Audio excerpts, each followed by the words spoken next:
ஸ்ரீராம ஜெயம் ஸ்ரீராம ஜெயம் ஸ்ரீராம ஜெயம். ஸ்ரீ விநாயகர் துதி. சுக்லாம் பரதரம் விஷ்ணும் சசிவரம் சதுர்புஜம் பிரசன்னவதனம் தியாயே சர்வ விக்னோபசாந்தயே. ஸ்ரீ சரஸ்வதி துதி.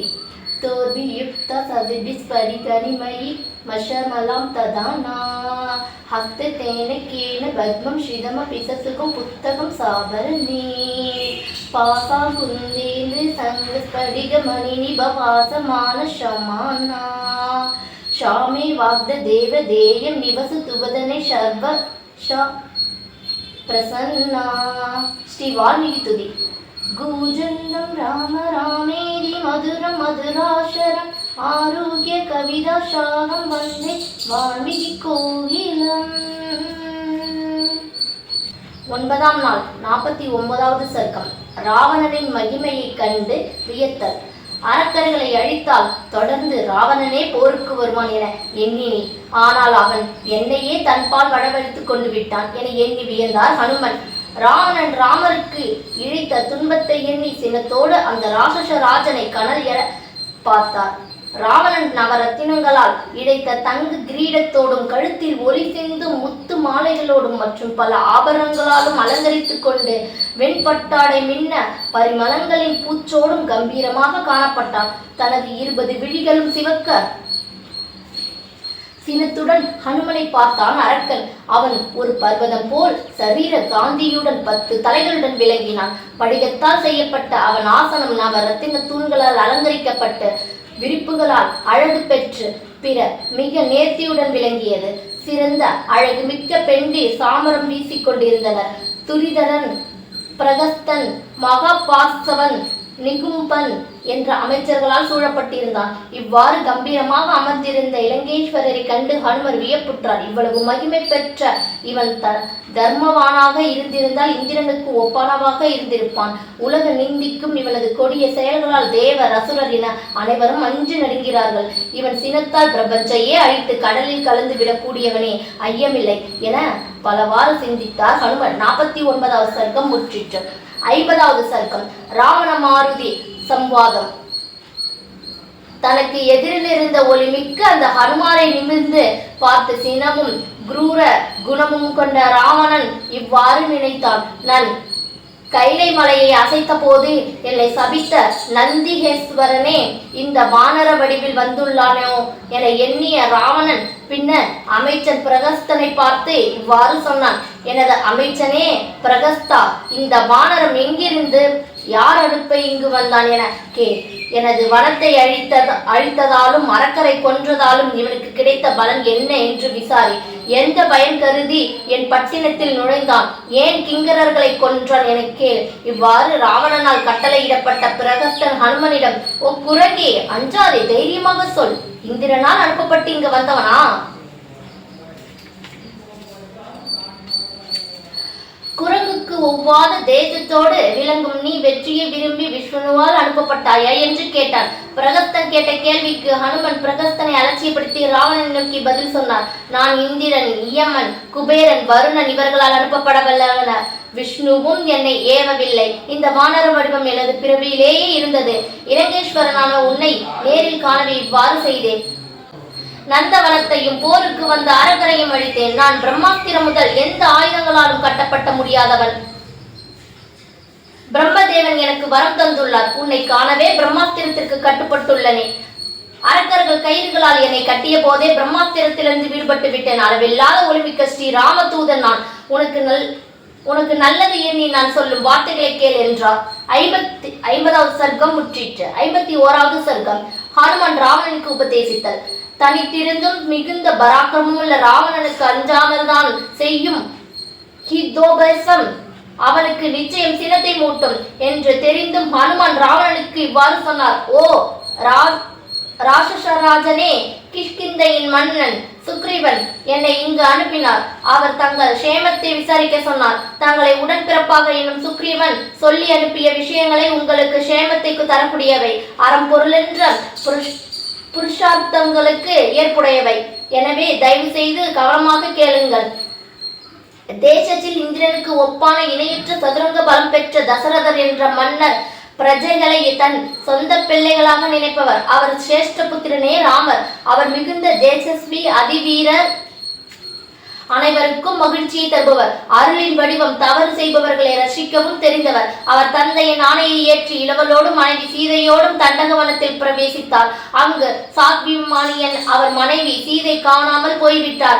அவர் மகாத்மாவான ஜனகரின் மகள். சீதையின் பிரிவால் துயருற்ற ராமரும் இளவல் லட்சுமணனும் அவரை தேடியபடி ருஷ்யமுக பர்வதத்திற்கு வந்தனர். அங்கு சுக்கிரவனோடு நட்பு கொண்டனர். சுக்கிரவன் சீதையை தேடும் விஷயத்தில் உதவுவதாக வாக்களித்தார். சுக்கிரவனின் தமையன் வாலியை வதைத்து ராமன் சுக்கிரவனுக்கு கிஷ்கிந்தா ராஜ்ய பட்டாபிஷேகம் செய்து வைத்தார். சுக்ரீவன் ஆணையின்படி வானர சேனைகள் பூமியில் எல்லா திக்குகளிலும் சீதையை தேடிச் சென்றனர். ஓ ராவணேஸ்வரா, தாங்கள் சாத்திரங்களை அறிந்தவர், பெறுதற்கரிய வரங்கள் பலவற்றை பெற்றவர். பிறர் மனைவியை அபகரித்து பலாத்காரம் செய்வது தங்களுக்கு அழகல்ல.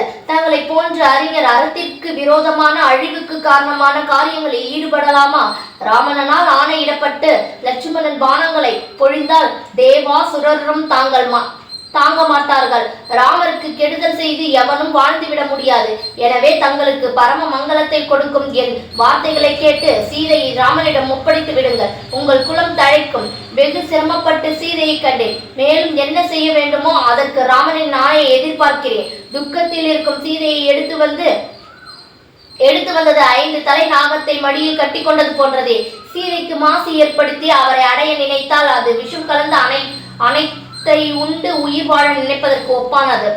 கடுமையான தவத்தால் பெற்ற சிறப்புகளையும் சிறந்த தர்மங்களையும் உறுதியான இந்த சரீரத்தையும் ஆயுளையும் பெருத்த செல்வ பலத்தையும் சீதையும் பொருட்டு அழித்துக் கொள்வது முறையா? நான் மரணமற்ற வாழ்வை வரமாக பெற்றவன் என்று தங்களை பற்றி எண்ணி இருக்கலாம். தங்கள் வரத்தில் அடங்காதவன் சுக்ரீவன். அவனிடமிருந்து எவ்வாறு தப்புவீர்கள்?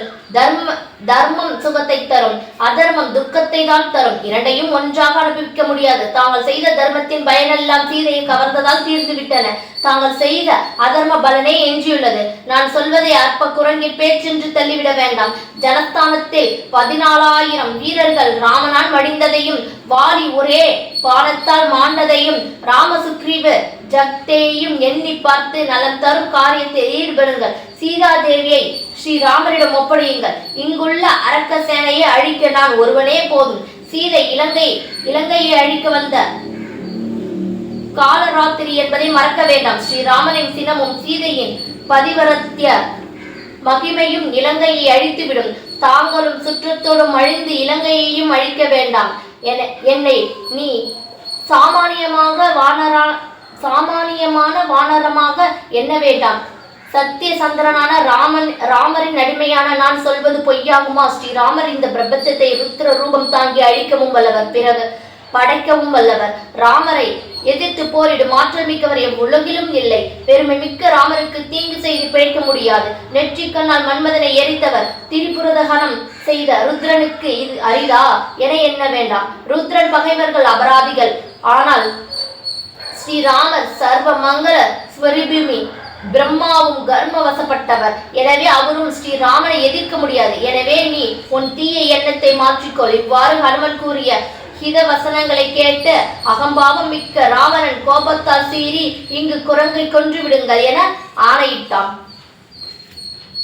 ஹனுமன் ராவணனுக்கு உபதேசம் செய்த பகுதியான கீழ்கண்ட மூல ஸ்லோகங்களை பயின்று பாராயணம் செய்தல் விசேஷம். ஹனுமன் உபதேச ஸ்லோகங்கள்.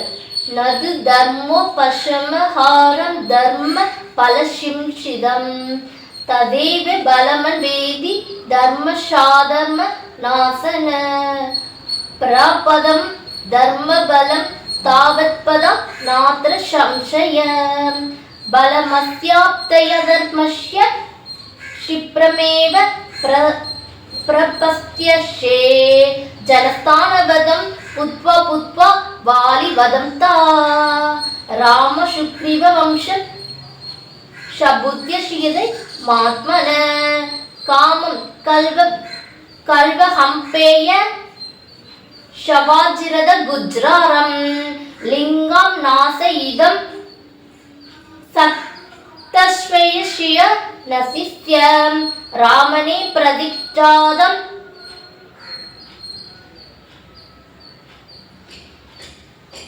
ஹர்யஸ்ய கன சந்நிதோ உத்யாசன ममित्राणां शिदायस्तु प्रदष्टा अपकुर्वन् हि रामस्य समाधिभिः पुरन्दां न शीघ्रं प्रपद्यन्या किम्बुनस्तवत् विदो जना यां शीदेत्यभिजानिष एयं दिष्टति देवं स कालरात्रितिदां वित्ति सर्वांग विनाशिनीं तदलं कालपातने शिदा विक्रणे रूपिणा शव्लं जगन्दासना क्षमाप्तिनि चिन्त्यतां शीदायत तेजा तक्तां रामकोपप्रीणि तां दज्ञानमिमां पच्य भुरिं शाटप रदोलिकां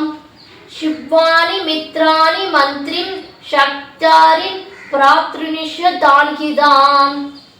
पोगान्तारं शिष्य लङ्कां श माविसनाभुय नया सत्यं राशस राजेन्द्र शुभिष्ट वसनं मम रामदास्य तूदस्य मानस विशेषां सर्वान् लोकान् शुम्चे कुरुत्य स्फुदान् शसरणासरन् पुनरव तदा त्रिष्टुडुं सक्तो रामो मगा यसा देवाशूर नरेन्द्रेश यशर शोम गणेश शाम शिक्तेश किन्न रेन्द्रेश बदत्रिशेष सर्वदा सर्वभूतेश सर्वत्र सर्वकाक्लेश नास्ति स यो रामं प्रतियुग्देश विष्णुतुल्य पराक्रमं सर्वलोके शव्रश्यं वं कृत्वा बिभ्रय मित्रुषं रामस्त राजर्षिं हस्त दुर्लभं तव जीवितं देवा षष्ठतिया शतनिशा रेत्र कंदर्भ विद्यात्र नाग यशा रामेश्य लोकत्र नागस्य शिदादं नसत्ता शमरेश सर्वे ब्रह्मा शंपुष सदुराननवो रुद्रश्री नेत्ररश्री पुरंतकोवा इंद्रो मगेंद्र श्रीरनायको बा त्रादुं नसक्ता युधि रामवद्यं सर्वेष्टरो भेदमदिन वादिन कबे निश्यम्बत रदि पोप्रियंबस दसानन कोप विवृत लोसन शमादित्य वदम मगो कबे 51வது சர்க்கம் முற்றிற்று. 52வது சர்க்கம். விபீஷணன் ராவணனை தடுத்தது. ராவணன் சினத்தால் ஹனுமனை கொல்ல ஆணையிட்ட செயல். ராவணன் தம்பி விபீஷனுக்கு சம்மதமில்லை. தன் எஜமானனின் வார்த்தைகளை தான் தூதுவன் சொல்வான். அவன் மேல் குற்றமில்லை என எண்ணிய விபீஷணன் அண்ணன் ராவணனை அணுகி அவனை புகழ்ந்து அவனுக்கு பழி நேரா வண்ணம் செயல்படத்தக்க வார்த்தைகளை சொல்லலானான். அண்ணா, சினத்தை விட்டு பொறுமையோடு சிந்திக்க வேண்டும். நன்மை தீமைகளை ஆய்ந்து பார்க்கும் மன்னர்கள் தூதுவனை கொல்ல மாட்டார்கள். தூதுவனை கொல்வது ராஜ தர்மத்துக்கு முரணானது. ராஜ தர்மம் தெரிந்த அறிஞர் தாங்கள் தூதுவனுக்கு எது தகுமோ அந்த வகையில் தண்டியுங்கள். தம்பியின் பேச்சு ராவணனுக்கு மேலும் சினத்தை மூட்டியது. பாபிகளை கொள்வது பாவம் அல்ல, பாவச் செயல் புரிந்த இந்த குரங்கை கொள்வதில் பாவமில்லை என்றான். அண்ணனின் பொறுத்த மற்ற பேச்சை கேட்டு விபீஷன் பொதிந்த வார்த்தைகளை சொல்லலானான். அண்ணா, தூதுவனை கொள்வது முறையல்ல. இந்த குரங்கு செய்த கெடுதலுக்கு தண்டனை தர வேண்டியதே. ஆனால் தூதுவனுக்கு விதிக்கப்பட்ட தண்டனைகள் பல உண்டு. அங்கங்களை சிதைக்கலாம், சவுக்கால் அடிக்கலாம், தலையை முண்டனம் செய்யலாம், சூடு போடலாம். ஆனால் கொல்வதென்பது கூடாத செயல்.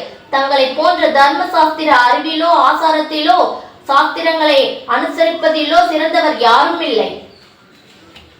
இந்த குரங்கின் வாளுக்கு நெருப்பூட்டி எரிகின்ற வாளோடு பட்டணம் முழுவதும் இழுத்து செல்லுங்கள் என்றான். ராவணன் கட்டளைக்கு ஏற்ப அரக்கர்கள் நெய்ந்து போன துணிகளால் ஹனுமனின் வாளை சுற்றினார்கள். அப்போது ஹனுமன் தன் வடிவத்தை பெருக்கிக் கொண்டார். தைலத்தால் அந்த துணியை நனைத்து தீ மூட்டினர் அரக்கர். ஹனுமனோ எரிகின்ற வாளை சுழற்றி அரக்கர்களை விரட்டினார். எரிகின்ற வாளோடு சுற்றும் ஹனுமனை காண சிறுவர் முதல் முதியவர் வரை அனைவரும் கூடினர். அப்போது கண்டுண்ட ஹனுமன் கட்டுகளை அறுத்து, இந்த அரக்கர்களை அழித்து விடுகிறேன். இவர்கள் என்னை கட்டி வாளுக்கு தீயிட்டது நான் அரக்கர்களை கொன்றதற்கு சமமாகிவிட்டது. சமமாகி விடாது. இங்குள்ள அரக்கர் கூட்டத்திற்கு அழிக்க வல்லவனே, ஆயினும் ராமரின் பெருமையை எண்ணி அதனை விளக்கினேன். இரவில் பார்த்த இலங்கையை மீண்டும் பகலில் பார்த்து அதன் ரக்ஷமார்க்கங்களை தெரிந்து கொள்கிறேன். வாளில் எரியூட்டதால் எனக்கு எந்த பாதிப்பும் இல்லை என்று எண்ணினார். வானர சிரேஷ்டரான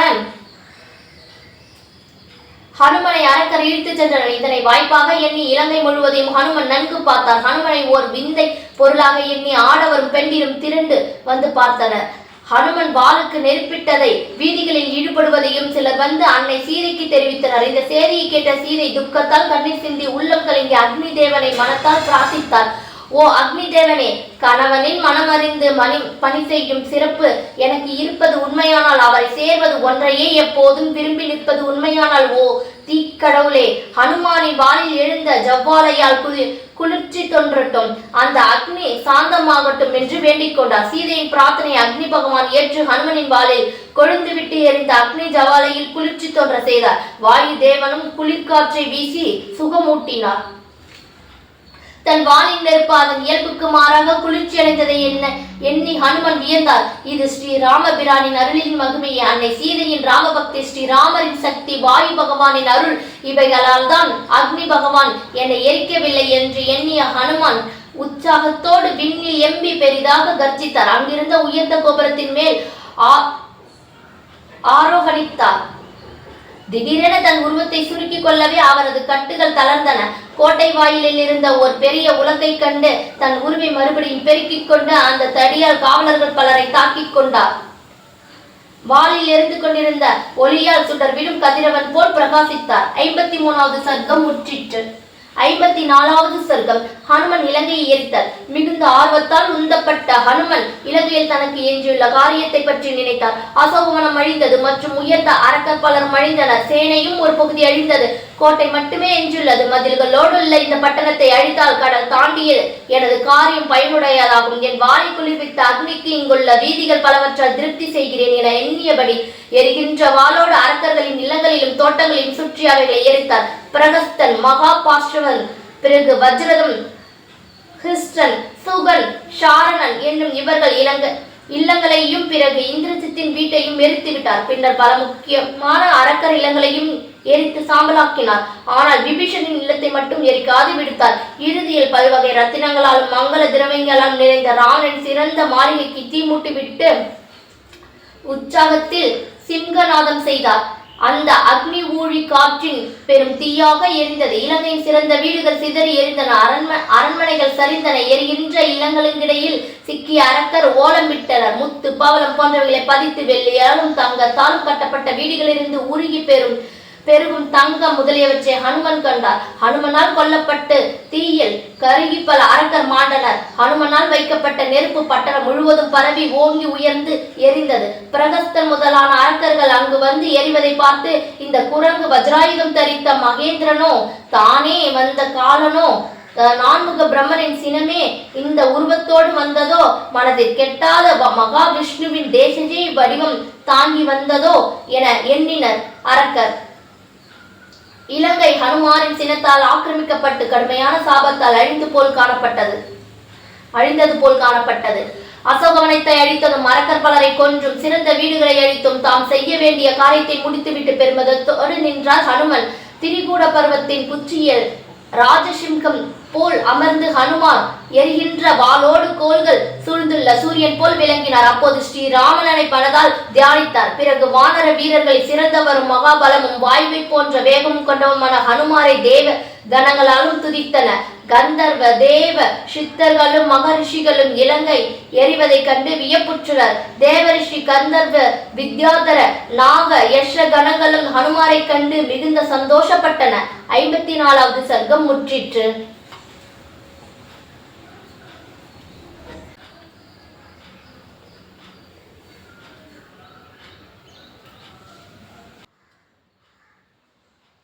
சுந்தரகாண்டம் பாராயணம் செய்து முடிச்சுட்டு நம்ம என்ன நெய்வேத்தியம் செஞ்சு வச்சுருக்கோமோ அதை நெய்வேத்தியம் நம்ம ராமருக்கு படைச்சிட்டு நம்மளோட பூஜையை நிறைவு செய்யலாம்.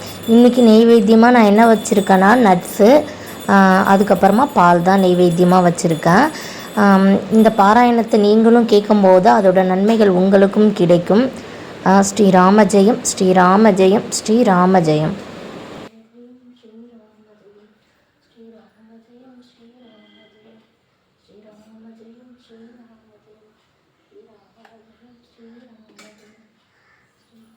ஸ்ரீராம